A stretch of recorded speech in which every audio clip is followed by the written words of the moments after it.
Allahu Akbar, Allahu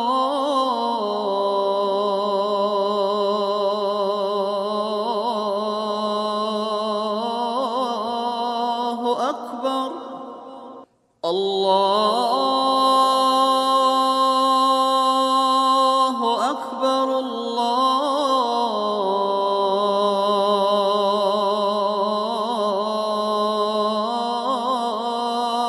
Akbar. Ashhadu an la ilaha illallah.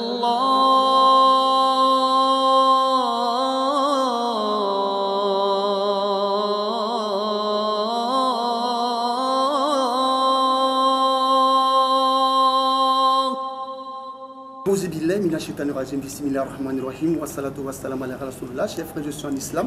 Qu'il me soit permis de vous adresser le salut des hommes du paradis, le salut fraternel, le salut de la miséricorde. Salamu alaikum wa rahmatullah ta'ala wa barakatuh. Wa alaikum salam wa rahmatullahi ta'ala wa barakatuh. Allah subhanahu wa ta'ala, Allah azza wa jalla, a mis en garde, ô vous qui avez cru, évitez de trop conjecturer sur autrui, car une partie de conjecture est péché. Et n'espionnez pas, et ne médisez pas les uns des autres. L'un de vous aimerait-il manger la chair de son frère mort? Non. Vous en aurez horreur. Et craignez Allah. Allah est grand, accueillant au repentir, le très miséricordieux. Sourate des appartements, verset 12. Mesdames et messieurs, bonsoir, merci de nous suivre sur RTI 1. Le thème principal d'aujourd'hui va porter sur la médisance. Notre invité aujourd'hui est l'imam Sekou Bamba. Il est le premier vice-imam de la mosquée Al-Hussein du centre Aïdara d'Adjamé. Imam, salam alaikum. Wa alaikum salam wa rahmatullahi wa barakatuh. Merci de nous accueillir dans votre mosquée. Merci. D'accord. Alors aujourd'hui, nous allons parler de la médisance. Oui. Dites-nous, comment l'islam définit-il justement la médisance?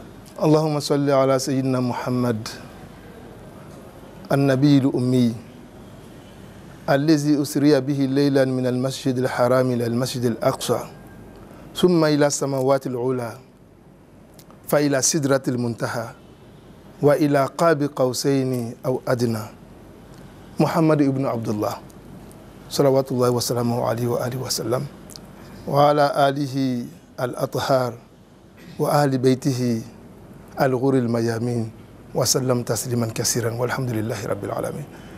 Chers frères, connaissez la médisance par définition est tirée du mot médire.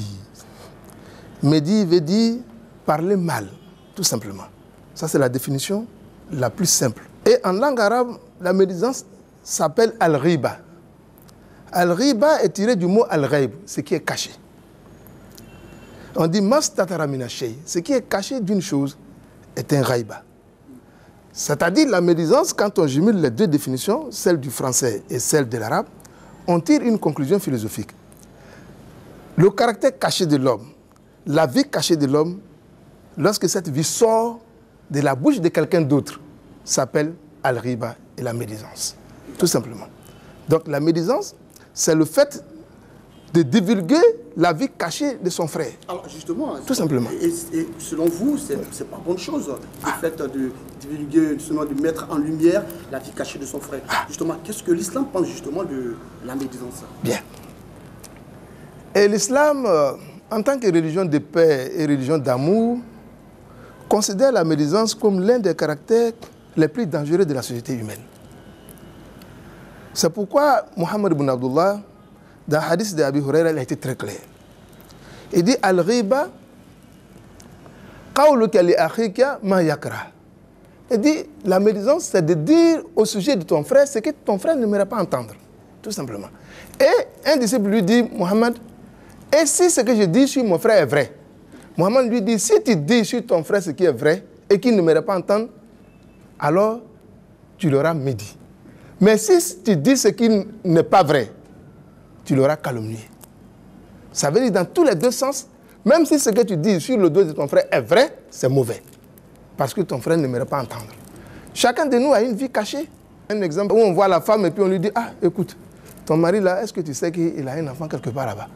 Pas forcément en Côte d'Ivoire. Mais est-ce que tu sais que ton mari a fait un enfant avec une fille de telle autre ethnie? Pourtant, la femme légitime n'est pas au courant.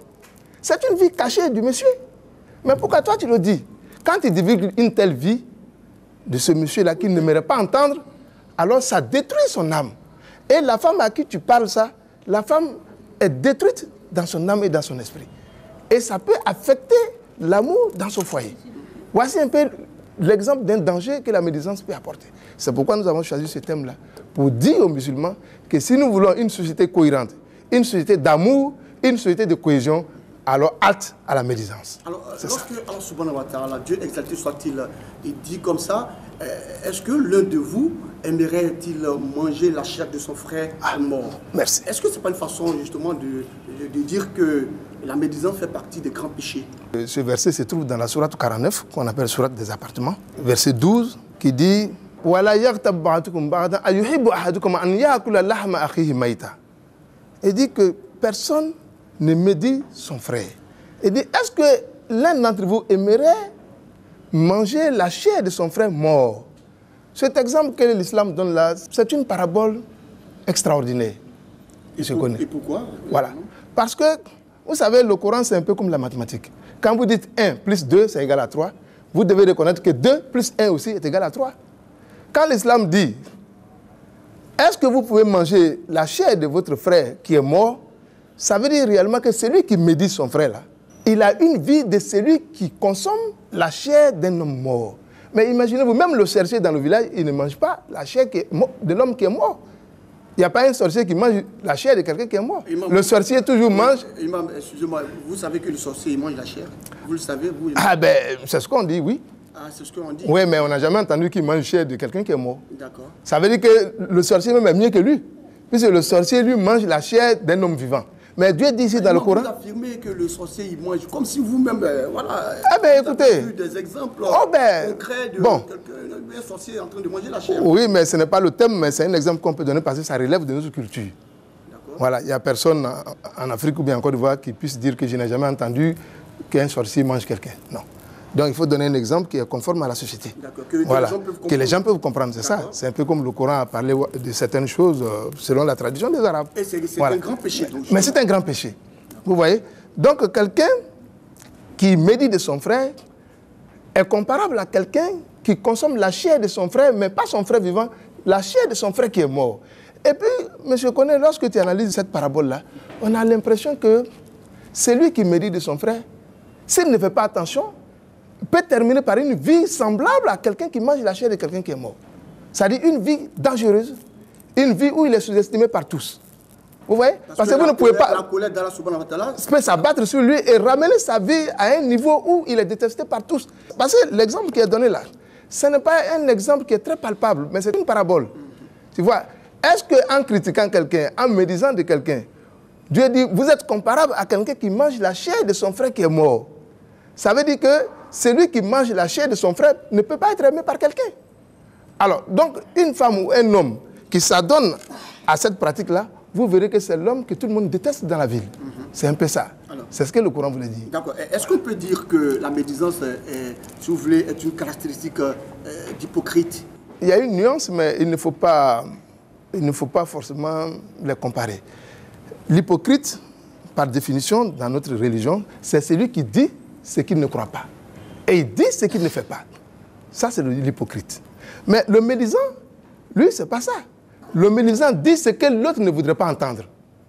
C'est-à-dire la vie cachée de son frère, que son frère ne voudrait pas entendre, même si c'est vrai. C'est lui le médisant.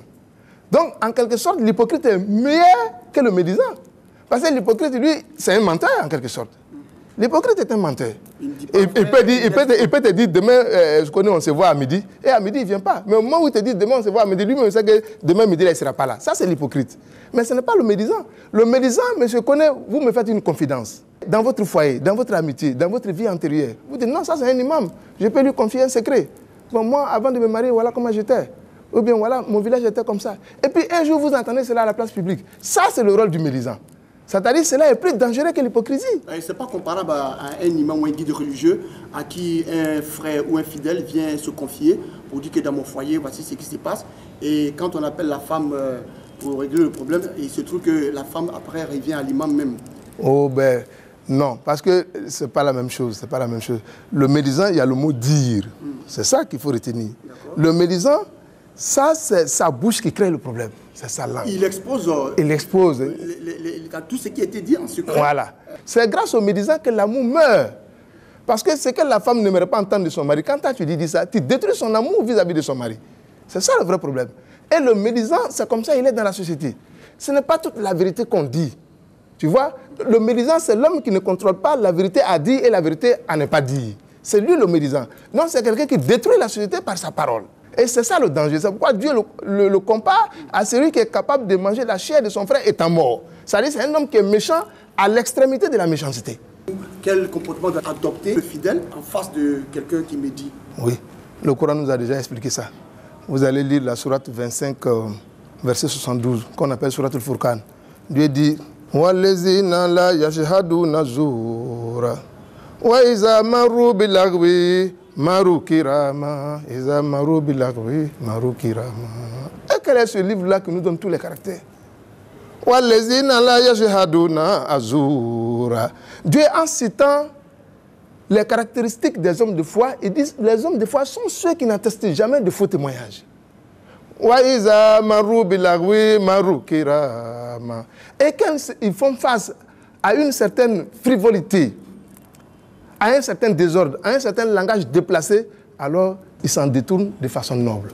C'est ça. Donc, la meilleure solution vis-à-vis d'un médisant, c'est de ne pas s'occuper de lui. C'est ça. C'est le conseil que le Coran donne. D'accord. La futilité, la frivolité et la médisance. Là où vous entendez ça dans une assemblée, passez comme s'il n'y a rien. Alors, parce qu'en vous rassemblant autour, ça lui donne le courage.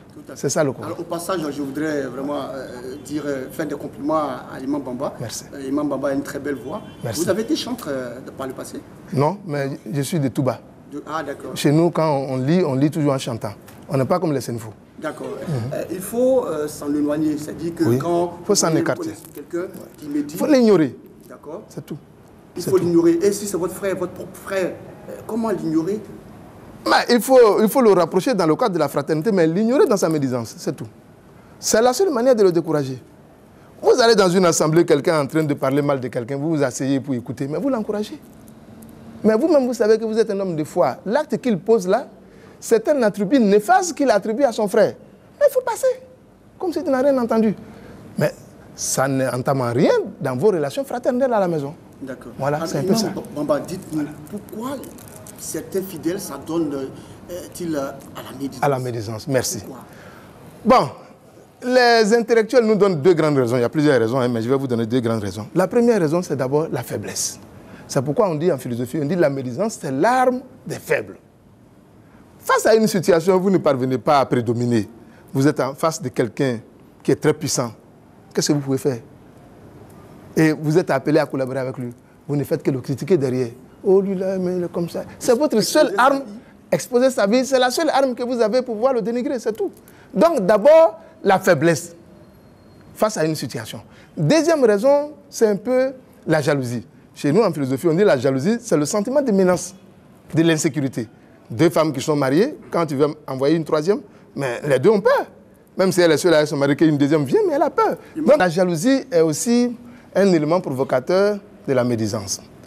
Lorsque vous êtes dans un milieu et que quelqu'un a un bonheur, que vous n'aimerez pas qu'il ait ce bonheur, alors que le bonheur est déjà acquis, vous faites quoi? Face à cette jalousie, vous ne pouvez que médire la personne. Alors que c'est Dieu qui donne le bonheur. Alors que c'est Dieu qui donne la gloire. C'est un peu le cas des grands hommes d'État, quelquefois même. Hein. Okay. Chacun parle mal d'eux. Mais il faut qu'ils aient la sérénité d'accepter cela. C'est un peu ça. Parce que le prophète dit « Kullu naymatin mahsoud ». Et tout ce qui est bonheur est accompagné par une jalousie. Tout ce qui est bonheur, même le savoir. Quand vous êtes un grand savant dans un milieu, on dit « Ah, le gars, il est très instruit », mais sachez qu'il y a une jalousie qui vous entoure. La vie, c'est un peu ça. Donc, la jalousie entraîne aussi la médisance chez l'homme jaloux.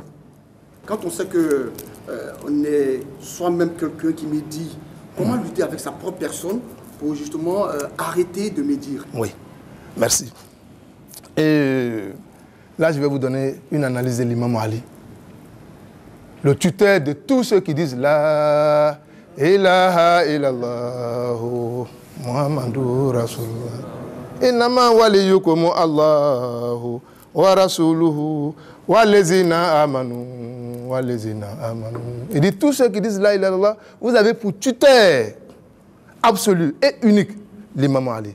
Et l'imam Ali dit la foi que lui reconnaît à 4 piliers. Vous comprenez? La foi que lui sait, qui est la foi de l'islam a 4 piliers. Le premier pilier de la foi, c'est d'abord as-sabr, l'endurance. Ya ayyuhallazina amanu isbiru wasabiru warabitu. Il dit, si vous voulez croire en Dieu, prenez l'endurance comme boubou, portez. Parce que l'endurance vous amène toujours vers la victoire et la gloire. Mais ton mari veut marier une deuxième femme, pourquoi toi tu es pressé? Attends, peut-être celle-là même n'aura pas bon caractère, il va la répudier, mais tu es pressé. Finalement, c'est toi qui risques de partir pour la laisser. Endure et tu verras le bon résultat des choses. Ça, c'est le premier pilier de l'islam et de la foi, selon l'imam Ali. Le deuxième pilier de la foi, monsieur connaît, al-yaqin, la certitude. Avoir la conviction de ce qu'on fait. Dieu est invisible, mais croire qu'il est là, parce qu'il est là par des réactions qu'il a. On dit en philosophie qu'aucune chose ne peut fonctionner avec précision sans créateur. Mais si le soleil sort et il se couche, et il ressort, et il se couche, et il ressort, il se couche avec précision, sur 12 heures de temps, il n'a jamais loupé heure, ça veut dire qu'il y a un créateur. C'est ça qui est la vérité. Troisième pilier de la foi, c'est le adl, la droiture. Ce que tu fais, il faut être droit dedans. Tu ne fais pas quelque chose, arrête. Le quatrième pilier de la foi, selon l'imam Ali, c'est le jihad, l'effort personnel. Le jihad, ça. Donc, la jihad, ce n'est pas prendre arme pour tuer quelqu'un. C'est l'effort que l'individu fait sur son âme, sur son ego, son moi conscient. C'est ce qu'on appelle en philosophie le mouvement d'orgueil infini, le moi. Mouvement d'orgueil infini. C'est ce mouvement-là qui amène l'homme vers l'amour de ce qu'on appelle la superstition, vers l'amour de ce qui n'existe pas, qu'on appelle le maya. On appelle ça l'illusion. Vous voyez? Mais quand tu fais l'effort contre l'illusion, l'effort contre l'ego, tu réussis à combattre tout ce qui est comportement néfaste, y compris la médisance. C'est par l'effort. Sache que ce que je dis à l'autre là, est-ce que si j'entends ça sur moi, ça peut me faire plaisir? Quand tu fais ce calcul, tu fais l'effort et tu abandonnes la médisance. D'accord. C'est le seul médicament. C'est bien compris. Alors, merci. Imam Bamba, dites-nous aussi comment faire ou quel comportement adopter lorsque vous sentez qu'autour de vous, des personnes sont en train de médire. Oui. Qu'est-ce que vous devez faire? Il faut l'embrasser. Il faut embrasser celui qui t'a médit. L'imam Ali a donné le grand exemple. Un monsieur, il insultait toujours, en même insultant ses parents. Et puis un jour, l'imam Ali dit à ses disciples, accompagnez-moi dans le jardin, en leur donnant des fruits, des raisins, tout et tout. On dit, mais l'imam, tu vas vous dire, non, accompagnez-moi. Arrivé dans un jardin, les disciples, à leur surprise, ils trouvent celui qui était en train de médire l'imam Ali à tout moment. Et l'imam Ali vient lui dire, je t'ai apporté du cadeau. Parce que toi, tu permets à Dieu de réduire mes péchés. Et tu es mon ami. Voilà. Et ce jour-là, le monsieur dit, La ilaha illallah. Wa sabirina fil ba'sa'i wa dharra'i wa hina al-ba'si ulaika allazina sadaqu wa ulaika humul muttaqun. Il dit des gens qui sont véridiques dans leurs rapports et qui pardonnent l'erreur des autres et qui considèrent que l'erreur même leur fait du bien. Comme Imam Ali, c'est ça qui doit être l'attitude d'un homme de foi. Et la meilleure manière de répondre à un médisant, c'est de l'aimer, malgré sa médisance. Parce qu'il te médit pour que tu le détestes. Mais quand tu l'aimes, il est surpris. Et ça détruit son caractère de médisance. C'est un peu ça. Est-ce qu'il y a une façon de se repentir de la médisance? Mais à tout péché, on peut se repentir. Dieu accueille tous les repentis. Dieu, il a quel intérêt à être méchant ou à être dur vers l'homme? Non, l'homme est trop faible pour que Dieu refuse sa repentance. Alors comment se repentir de la médisance? Se repentir à une seule loi, c'est le regret. Toute repentance est assujettie à un regret. De dire que je ne veux plus refaire ce que j'ai l'habitude de faire. C'est ça la règle d'une repentance. Même si tu n'as pas prononcé dans la bouche. Aujourd'hui, moi, j'ai insulté ou bien j'ai commis quelque chose, n'importe quel péché, adultère ou autre chose. Et puis je m'assois moi seul pour dire, hey, Seigneur, j'ai fait ça. Vraiment, je le regrette. Cet état de pensée, de regret-là, c'est ça qu'on appelle la repentance. C'est la fin de cet entretien. Rappelons que nous étions avec l'imam Sekou Bamba. Il est le premier vice-imam de la mosquée Al-Hussein du centre Aïdara d'Adjamé. Ne décrochez surtout pas pour la suite des autres rubriques de l'émission. Salam alaikum wa rahmatullah wa barakatuh.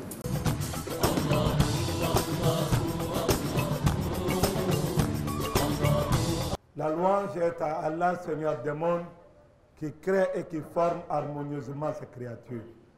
nous lui demandons guidance, assistance et protection. Chers frères et sœurs, il est sans doute que l'actualité de nos jours, de ce mois béni de Rajab, est le voyage nocturne du prophète Mohammed sallallahu alayhi wa sallam. Il est bien de savoir que le prophète a fait ce voyage corps et âme, sous l'invitation du Très-Haut, Allah Azza wa Jal. Et cela n'a été donné à personne avant le prophète Mohammed sallallahu alayhi wa sallam. Son mode de déplacement est inédit. Ses visions sont extraordinaires et dépassent l'entendement, car nous ne sommes plus dans le monde terrestre, mais plutôt dans le monde céleste, où il n'y a de limites que ce que Dieu veut. C'est en cela, après la disparition de son oncle protecteur, de sa tendre épouse Khadija, qui a été une épouse, une mère, une sœur, une confidente et un soutien vis-à-vis du prophète Mohammed sallallahu alayhi wa sallam. Et après que les gens de Taïf ont fait sortir leur maboul, leur demeuré, pour lapider le prophète, le chasser comme un moins que rien. Dieu dit, si les hommes, si la terre ne connaissent pas ta valeur, moi je vais leur montrer ta valeur. Ainsi le prophète fut invité au firmament des cieux. On lava son cœur, parce qu'il y a ce qu'on appelle les choses innées. Et parmi ces choses innées, il y a la peur. L'homme a peur de ce qu'il ne connaît pas ou ce qu'il n'a jamais vu. Donc on a préparé le prophète Mohammed sallallahu alayhi wa sallam pour qu'il puisse atteindre cette dimension où la peur n'existe pas, mais la quiétude remplace la peur.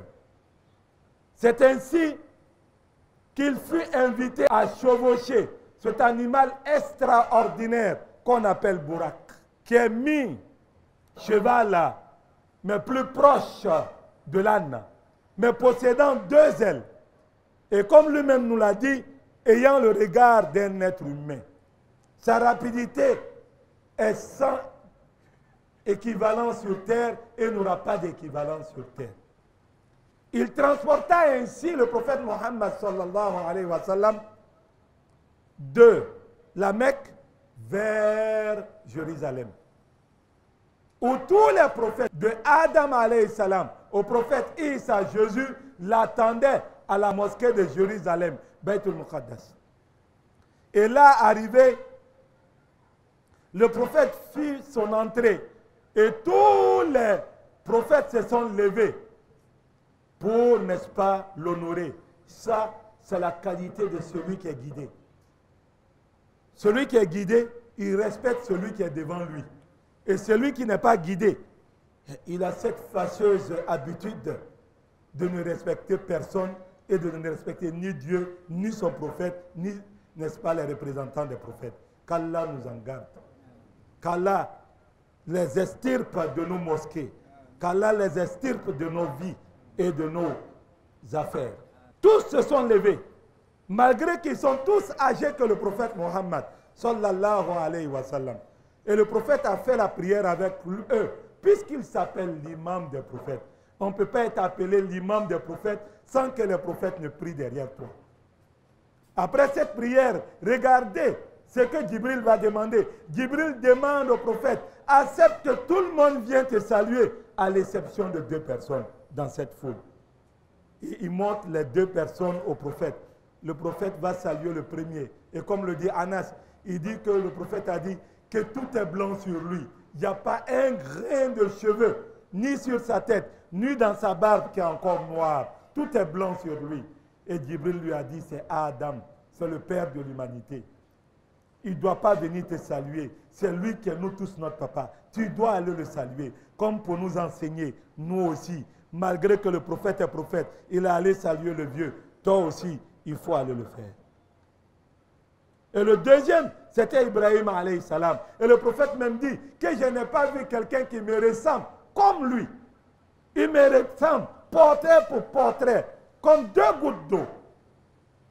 Le prophète l'a salué. Et après cela, Djibril a demandé au prophète Mohammed de prendre congé. C'est là que ce qu'on appelle l'ascension va se passer. Le prophète va aller au firmament des cieux. Il va rencontrer des prophètes. Dieu va lui montrer des signes.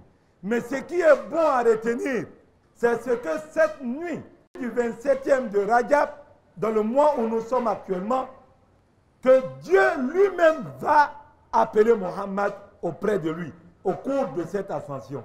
Arrivé un moment, Djibril lui-même qui accompagnait le prophète, va dire, je ne peux pas dépasser cette limite. Je ne peux pas dépasser cette limite. Si je dépasse cette limite, la lumière de Dieu va me détruire. Alors que vous savez que Djibril est le plus grand des anges, il possède 70 000 ailes. Il a été l'ambassadeur de Dieu envers tous les prophètes. Mais il dit, si je dépasse ici, je serai anéanti. وَمَا مِنَّا إِلَّا لَهُ مَقَامٌ مَعْلُومٌ. Et le prophète de dire, est-ce qu'un ami peut abandonner son ami à un tel endroit? Je suis seul, tu veux partir pour me laisser? Djibril a dit, je ne peux pas continuer. Le prophète a continué un peu et il s'est arrêté, il a regardé Djibril. Il dit, Djibril, après ici à quoi? Il dit, tu t'en vas rencontrer Dieu. Il dit, Djibril, qu'est-ce que tu veux que je demande à Dieu pour toi? La ilaha illallah, Muhammadur Rasulullah. Regardez comment le prophète est miséricordieux. Il dit, Djibril, tu veux que je demande quoi à Dieu pour toi? Et Djibril de dire ceci. Il dit, je n'ai pas attendu quelque chose avec peur plus que ce que tu viens de me demander. Je voulais tellement que tu me demandes cela. Dis à Dieu que tout ce que je demande, après toutes les grâces qu'il m'a fait, qui me permet le jour de la résurrection d'étendre mes 70 000 ailes pour que ceux qui vont dire La ilaha illallah, Muhammadur Rasulullah, ne voient pas l'enfer, qu'ils passent sur mes ailes pour entrer au paradis. Et c'est là que le prophète va continuer. Il continue et il va entendre une voix. C'est la voix d'Abou Bakr Siddiq. Quand il entend la voix, il dit, Abou Bakr, tu es là? Tu es ici, Abou Bakr, tu es ici. Si tu es là, alhamdulillah. Parce que chacun a son ami. Et le prophète, son ami là, c'est Abou Bakr. Il dit, Abou Bakr, tu es là? La voix dit, non, non, non, ce n'est pas Abou Bakr. Fa innani Allah, rabbuka wa rabbul alamin. C'est Dieu qui te parle. Mais j'ai pris la voix d'Abou Bakr parce que je sais que si tu entends la voix d'Abou Bakr, tu seras dans la quiétude. Et là, le prophète a dit quelque chose qui est extraordinaire. Il dit il a vu des couleurs qui sont passées devant lui, qu'il n'a jamais plus jamais revues jusqu'à la fin de sa vie. Il a vu des couleurs, il a vu des senteurs, il a senti des senteurs qu'il n'a plus jamais senti. Et Dieu même dit, Fakena kaba kauseini ou adina. Dieu dit ce qu'il y avait entre Mohammed et lui, c'est ce qu'il peut avoir entre une flèche et son point de chute. Et c'est là que Dieu et Mohammed vont se parler. Et Dieu va dire ce qu'il a dit, Mohammed va dire ce qu'il a dit. Mohammed, sachant la présence de Dieu, il a dit, ce n'est pas mes oreilles qui ont entendu Dieu. C'est tout mon être qui entendait Dieu. Ma main entendait Dieu. Mes pieds entendaient Dieu. Mes estomacs entendaient Dieu. Même ce qui était dans mon ventre entendait la parole de Dieu. Tous mes sens se sont ouverts pour écouter, pour entendre Dieu. Et Dieu dit au prophète, cherche-moi. C'est moi qui t'ai invité. Et le prophète dit en même temps, Attahiyatu lillah. C'est que vous dites dans la prière, c'est ici que ça a commencé. Attahiyatu lillah. Les belles salutations appartiennent à Dieu. Azakiyatu lillah. Les choses purifiées appartiennent à Dieu. Atoyibatu salawatu lillah. Les bonnes prières appartiennent à Dieu. Et Dieu même va répondre au prophète maintenant. Assalamu alayka. Quand il dit cela, c'est Dieu qui a dit, hein? Assalamu alayka. La paix est sur toi, Mohammed. Ayyuhan nabiyyu. Je confirme devant l'humanité et pour l'éternité que tu es mon prophète. Wara amatullahi. Et je t'ai donné toutes les grâces des cieux et de la terre. Tout ce que tu vas demander, te sera accordé. Wara rahmatullah, comme je l'ai dit. Wa barakatuhu. Et j'ai mis ma bénédiction sur toi. Et regardez, tout ça là, il a dans sa main. Regardez ce qu'il dit. Regardez ce que Mohammed dit. Il dit Assalamu alayna. La paix que Dieu qui m'a donnée là, je partage ça entre moi et ma communauté. Voilà, il va dire là, ils sont allés jusqu'à la fin de la taïa. C'est comme ça la taïa est venue. Et c'est cette nuit que Dieu va donner 50 prières à Mohammed par jour. 50 prières par jour. C'est ce qu'on devait faire. Je me suis amusé à calculer un peu. Dans la journée, chaque 23 minutes, le muezzin allait faire la prière, l'appel ici. Chaque 23 minutes. Chaque 23 minutes, on allait prier. Et le prophète est descendu avec ses 50 prières, il a croisé Moïse. Moïse dit, il faut remonter. Ton peuple ne pourra pas le faire. Et le prophète est monté, remonté, jusqu'à se rester 5. 5 là, quand il est descendu, Moïse dit, il faut remonter. 5 là, ils ne pourront pas le faire. Mohammed dit, j'ai honte. De 50 à 5, j'ai honte. Et quand Mohammed descendait avec Djibril, Djibril dit, Dieu vient de me dire de te dire quelque chose. Allahu Akbar. Et Mohammed dit, qu'est-ce que Dieu a dit? Dieu dit de te dire que les 50 prières là, celui qui va faire les 5 là normalement, je lui donne le mérite de 50 prières. J'ai diminué en 50, mais celui qui fait normalement les 5 prières là, je lui donne, n'est-ce pas, le mérite, n'est-ce pas, de 50 prières. C'est ainsi que Mohammed descend et il va à la mosquée pour aller dire à la Kaaba ce qu'il a vu. Et il dit aux gens, cette nuit, Dieu m'a invité au firmament des cieux. Les hypocrites ont ri du prophète, mais le prophète allait leur montrer que Dieu est grand. Parce que Djibril est venu se mettre derrière les hypocrites. Ceux qui avaient déjà vu la maison de Jérusalem. On dit, dis-nous comment ça y est. Le prophète regarde les ailes de Djibril. Il voit toutes les images. Et il explique un à un devant eux.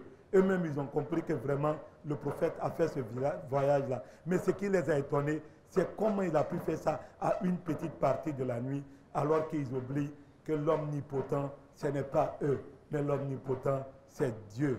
Qu'Allah nous guide sur le droit chemin. Inch'Allah, nous nous retrouvons vendredi prochain pour continuer le récit. Qu'Allah nous guide sur le droit chemin. Comment il a solati comme.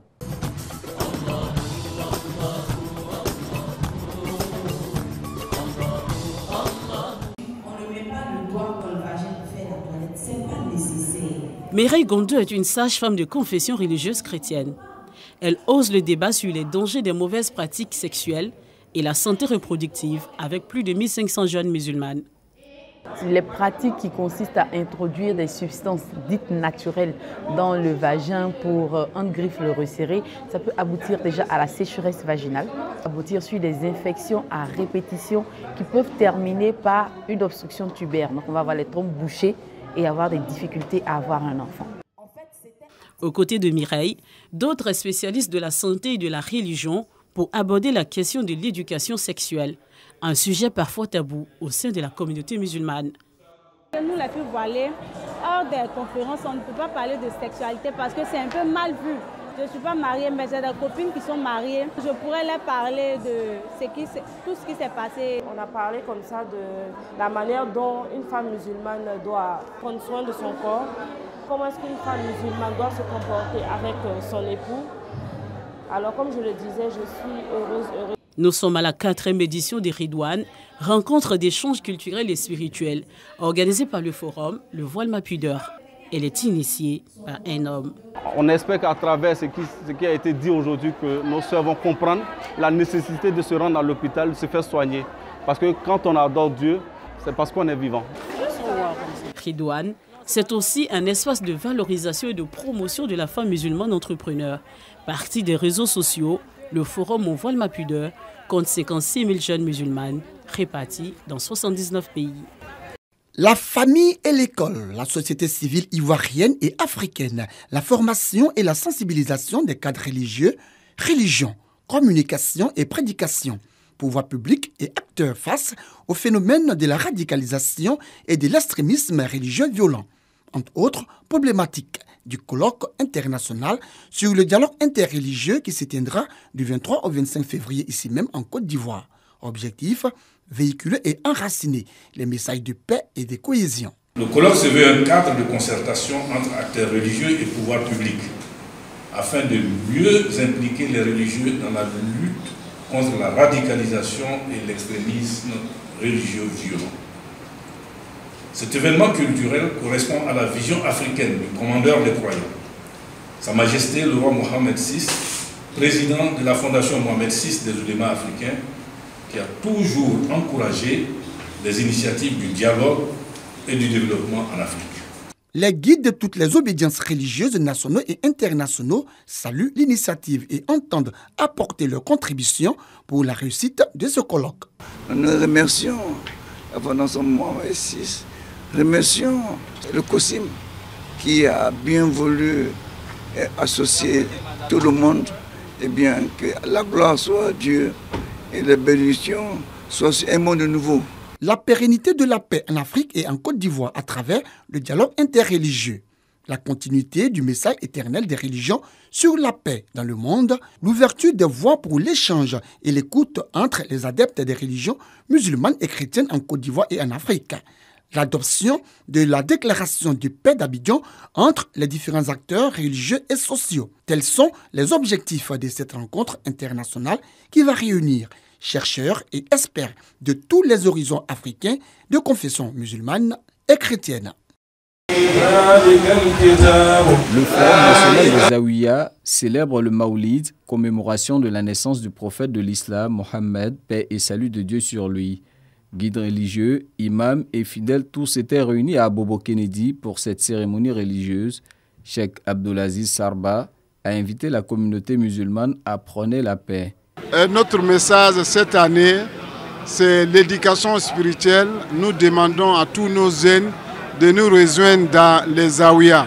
Il y a des cadres et il y a d'autres des hommes d'affaires qui sont avec nous, qui nous aident beaucoup dans l'organisation de Mauloud. Mais cette année, on a demandé à tous ces cadres-là de nous rejoindre en faisant les zikrs comme les cheikhs et les moukadam.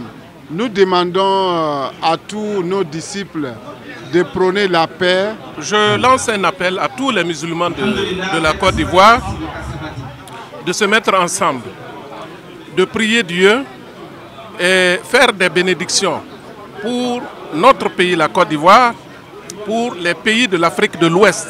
Le Maoulid, organisé par le Forum national des Zaouïas, est à sa 77e édition.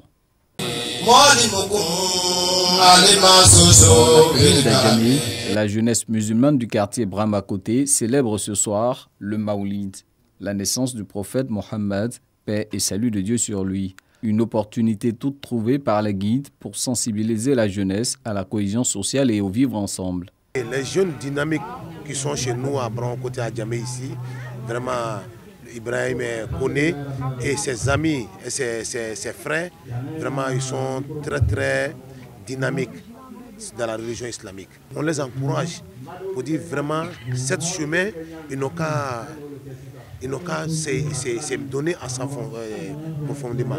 Parce que pourquoi? C'est pour la grandeur de l'islam. Et ça fait que la jeunesse aussi s'épargne des mauvais trucs. La marraine de la cérémonie a invité la jeunesse musulmane de Brahma-Côté à toujours œuvrer pour la cause divine. J'encourage d'abord cette jeunesse islamique parce que ce n'est pas tous les jeunes qui ont la foi d'organiser des cérémonies coraniques. Mais cette jeunesse, je les félicite, je les encourage qu'ils fassent de plus en plus chaque fois. Et je suis partante pour être la marraine de leur cérémonie. Ce Maoulid, organisé par la jeunesse musulmane de Brahma-Côté, est à sa 10e édition. La communauté musulmane et scolaire Aloubaït de Côte d'Ivoire a organisé ce samedi à la Riviera Palmeraie, précisément à l'Université internationale musulmane Al-Mustafa, son premier congrès national. Après 10 ans de gestion, l'heure est au bilan pour le président sortant. Tout au long de ce congrès, nous avons eu d'abord à faire la révision des tests, c'est-à-dire les statuts et le règlement intérieur qui ont pris fin aujourd'hui. Nous sortons de ce congrès avec beaucoup de satisfaction parce que le bilan qui a été présenté par le président après 2 années de gestion, c'est un bilan satisfaisant. Toutes les activités totalité, malgré la Covid, ont été exécutées à 85%. Élu de nouveau à la tête de la communauté musulmane Haloubaït de Côte d'Ivoire, Aboubakar Bané exprime sa joie et annonce des actions à venir. Nous sommes véritablement émus de la confiance accordée à nouveau par les congressistes et nous les remercions et nous ferons l'effort de ne pas les décevoir et nous ferons l'effort de porter cette nouvelle tâche avec la bravoure, avec la confiance, avec les compétences nécessaires afin que nous puissions véritablement atteindre les différents objectifs qu'on se sera fixés. Créée en 2012, la CESAPSI, communauté estudiantine et scolaire Haloubaït de Côte d'Ivoire, a pour but de regrouper les élèves et étudiants chiites de Côte d'Ivoire. C'est avec des chants islamiques que s'ouvre la 8e édition du Maouloud de Cheikh Ahmad Tidjani, guide suprême de la Tariqa Tidjaniya. Une cérémonie organisée par la session Yopougon du cercle spirituel Narsoul Hilm Côte d'Ivoire est placée sous le thème « Les 3 dimensions spirituelles de l'islam ». Ces 3 dimensions sont liées à 3 stations pour chacune des dimensions. Donc, ce qui fait 9 grandes stations qui commencent par, Inch'Allah, la dimension du repentir sincère et qui finit par la connaissance d'Allah. Quand on parle de la connaissance d'Allah, il s'agit de la dimension de perfection de l'être humain et la perfection n'appartient qu'à Allah. Alors il s'agit de quoi? Il s'agit d'un voyage spirituel. Ce n'est pas un voyage dans l'espace et dans le temps, mais c'est une réalisation faite par notre esprit pour découvrir le réel. Ils appellent ça as-safaru ilallah, le voyage vers Dieu, le voyage vers le réel. À travers le développement des 3 dimensions spirituelles de l'islam, par le guide spirituel de Narsoul Hilm, Cheikh Chérif Oumar Abdelaziz, l'organisation veut sensibiliser les fidèles musulmans à la bonne pratique de la religion. Alhamdulillah Rabbil Alamin, nous avons choisi les 3 dimensions de l'islam parce que toujours il faut connaître l'islam pour être un bon musulman. La dimension de l'islam, ça commence d'abord par l'islam, être soumis à Allah subhanahu wa ta'ala et avoir la foi en Dieu et aussi avoir la perfection dans l'adoration. La conférence a bénéficié du parrainage de Issoufou Koulibaly, premier adjoint au maire de la commune de Yopougon. Ça nous a permis de comprendre que ce Maouloud a besoin d'être soutenu pour exprimer tout notre soutien à la communauté Nazarolim, pour apporter tout notre appui à la 8e édition du Maouloud The Voice. Faire en sorte que les jeunes s'adonnent davantage à la religion. Quand on sait que la religion est synonyme de paix, est synonyme de cohésion, de fraternité. La grande attraction de cette cérémonie était le concours de chant visant à détecter des talents. Dans 11 mois, ce site va abriter la grande mosquée de Port-Bouët. L'édifice religieux qui sera bâti sur une superficie de 950 mètres carrés devra accueillir près de 5000 fidèles musulmans. Nous avons fait un constat, on a vu que vraiment la dalle n'était pas bien faite. Et donc quand il pleuvait, à chaque fois qu'il pleut, il faut mettre des seaux en bas pour recueillir l'eau. Et quand vous voyez qu'une dalle, l'eau sort comme ça, c'est qu'il y a un danger. Et c'est pour cela que nous nous sommes mis ensemble. Nous avons d'abord apporté l'information au guide spirituel de la communauté musulmane, qui est le cheikh Laïma Ousmane Diakité, qui nous a donné son accord, Inch'Allah, pour ne pas que ça va provoquer un dégât un jour. Et donc c'est pour cela que nous avons sollicité l'aide du maire, Dr Emo Sylvestre, mettre les machines à notre disposition pour démolir la mosquée, pour reconstruire une mosquée belle et moderne. Le coût de ce futur temple religieux dédié à la communauté musulmane de Port-Bouët est estimé à plus de 200 millions de francs CFA. Comme les constructeurs, les techniciens sont aussi musulmans, ils ont essayé de diminuer de façon importante ce coût-là. Mais nous, étant musulmans dans la commune, il est important, si nous nous mettions ensemble, nous allons pouvoir réaliser cette construction de la nouvelle mosquée. Venu poser la première pierre de la future grande mosquée de Port-Bouët, le cheikh Aïma Ousmane Diakité, président du Conseil supérieur des imams, des mosquées et des affaires islamiques COSIM, a invité l'ensemble des fidèles à s'impliquer dans la réalisation de l'édifice. C'est une œuvre importante dans l'islam. La mosquée est la première institution que le prophète Mohammed a créée à son arrivée à Médine. Donc nous voudrons lancer un appel à tous les habitants de Port-Bouët, mais pas seulement, mais à tous les musulmans, à tous les bienfaiteurs, afin de contribuer à la construction de cette mosquée. Un message bien perçu par les fidèles musulmans de la commune de Port-Boué qui ont décidé de s'engager dans la mobilisation des fonds. Sepika, village de la sous-préfecture de Niédiéka, département de Niakaramadougou, région du Yambol. Pour la première fois de son histoire, la communauté musulmane de la localité accomplit la Djouma, la prière du vendredi sur place. Fini donc le calvaire. Quand on vient au village et que vendredi nous trouve ici, il faut aller dans les villages voisins ou bien à Tafiré pour aller prier. On remercie le Cheikh Al-Aïma et le bureau départemental Kozim et le bureau régional Kozim d'avoir érigé la mosquée de Sepika en mosquée de vendredi. Un nouvel imam installé et une nouvelle mosquée.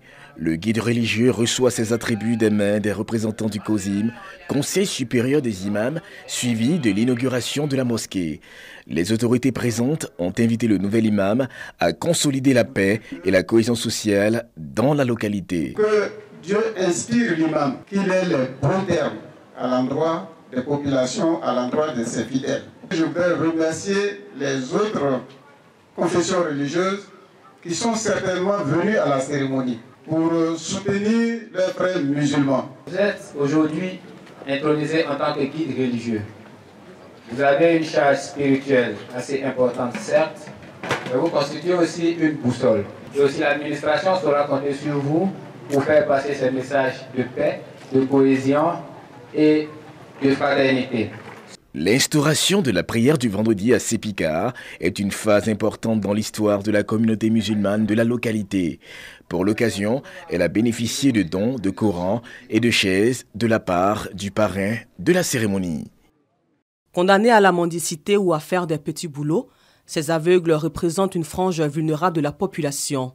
Leur insertion socio-professionnelle est aujourd'hui un défi majeur pour les gouvernants et les acteurs de la société civile, en particulier la communauté musulmane. Nous n'avons pu financer que le projet de 2 personnes en situation de handicap. L'objectif principal pour ce nouveau mandat, c'est la recherche des sièges. Le siège est important pour les personnes en situation de handicap que nous sommes.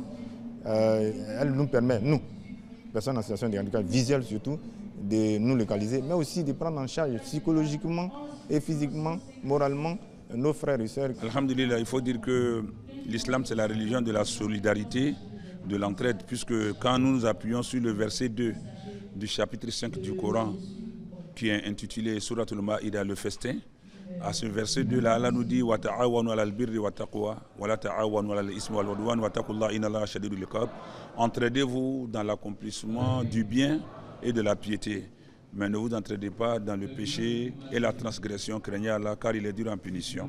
Nos frères et sœurs aujourd'hui de la Komassi sont éprouvés déjà par Allah Ta'ala avec la perte de la vue. Nous qui avons bénéficié de la vue, nous devons pouvoir être compatissants, être à leur côté. À l'issue donc de cette cérémonie, des trophées de reconnaissance ont été remis aux autorités présentes. La communauté musulmane des aveugles de Côte d'Ivoire, Komassi, est une association à but non lucratif fondée en 2009.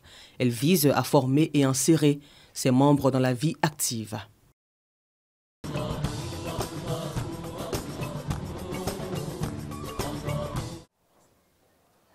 Suratul Takatsur. A'udzu billahi minasy syaithanir rajim. Bismillahirrahmanirrahim.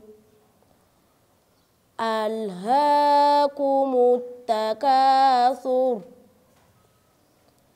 hatta zurtumul maqabir. Kalla sawfa ta'lamun. Thumma kalla sawfa ta'lamun. Kalla law ta'lamuna ilmal yaqin. La tarawunnal jahim.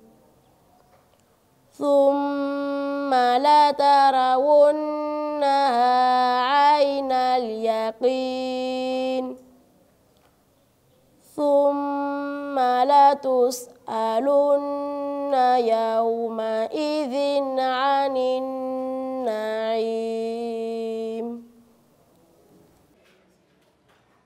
La course aux richesses.